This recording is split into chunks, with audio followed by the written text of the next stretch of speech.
Hi, this is Kirin with Free Church Resources. Question for you. Do you have to lead out a Bible study or a small group? If you do, don't you feel stressed or overwhelmed? Or maybe you've actually never led out a small group before. Or maybe the last time you did it, it wasn't very engaging. You didn't feel like it was good, and you also looked at your participants and they seemed kind of bored as well. Well, what if I were to tell you that there was an easier way for you to actually lead out a small group or Bible study where you don't have to feel stressed or burdened? Or what if I were to tell you there's a way where you could be both very, very engaging, not just playing games, but you feel like you've learned something and you feel like your participants actually learned something? Well, good news. The good news is that you found the right video, because in this 3-part series, you are going to learn exactly how to do these things. In Free Church Resources, we call this Conversational Facilitating. In this video, this is a part 1 video, we're going to be learning 3 things. The first thing we're going to be learning is what is actually conversational facilitating. It sounds great, but what is it? And number 2, why do we need to do it? And number 3, what are the goals for conversational facilitating? So question number 1, what is conversational facilitating? Before we get there, we have to first look at the traditional way of usually how people do Bible studies and small groups. Usually one person is usually talking. What they do is they open the Bible and they say, this is what I prepared, this is what I learned, these are the historical background. It's a lot of information, which is fine, which is good. But it's usually just one person doing a lot of the talking. Another thing is they don't have necessarily something from the Bible, but something that they feel like they learned. So they share their testimony or something from that week that they want to share. 2 problems, I think, with this approach, the traditional way.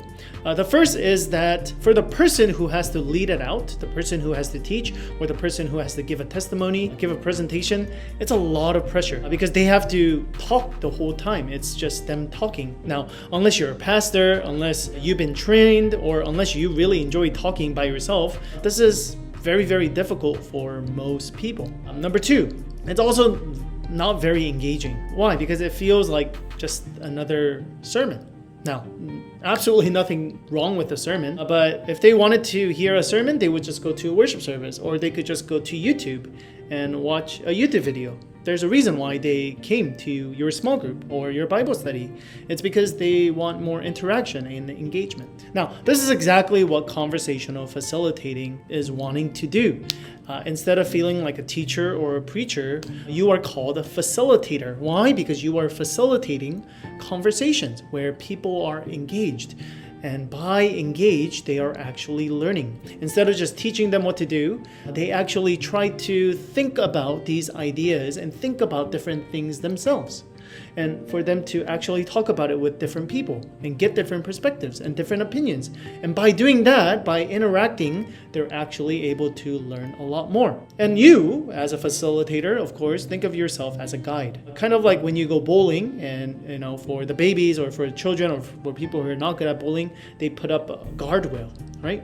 So that they don't go to the gutter. And that's exactly what you're doing as a facilitator. You're making sure you're organizing a conversation so that people can have meaningful conversation. Now, second part, why do we actually even need to do conversational facilitating? It's because, to give you a very short history, the traditional model actually come from the Christian period. What I mean by Christian period is before the Enlightenment. So before the 18th century. During that time, most of the Western civilization were Christians. And so therefore, the church, and also on top of that, the church had a lot of authority. And so they basically said, we have the authority. I am the pastor or I am the priest.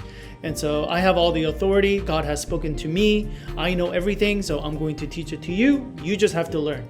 And so what is the best method of actually communicating? Sermon.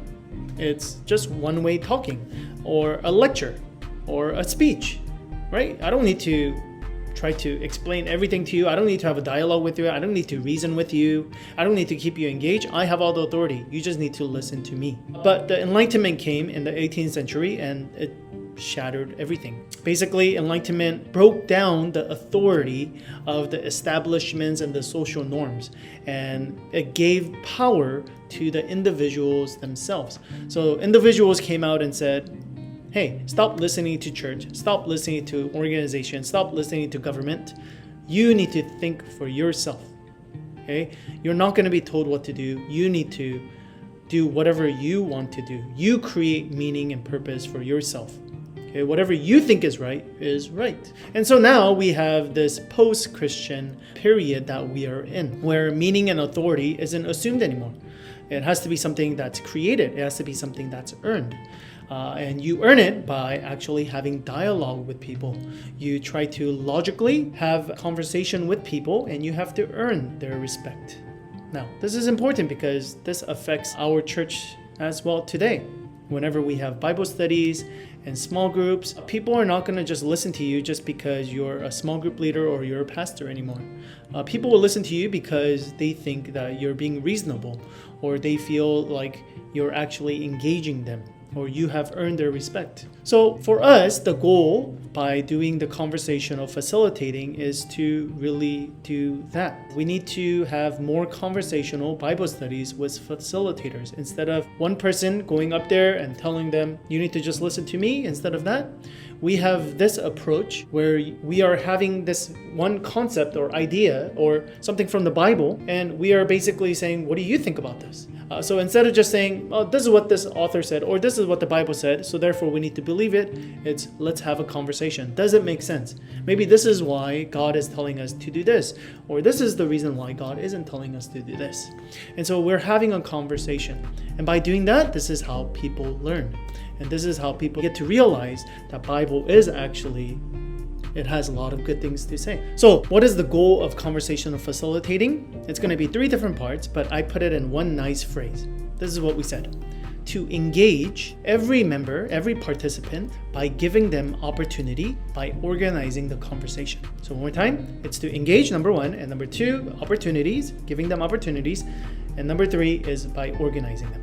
Okay, so one more time, to engage every member by giving them opportunities, by organizing the conversation so that they can actually learn and they could stay engaged.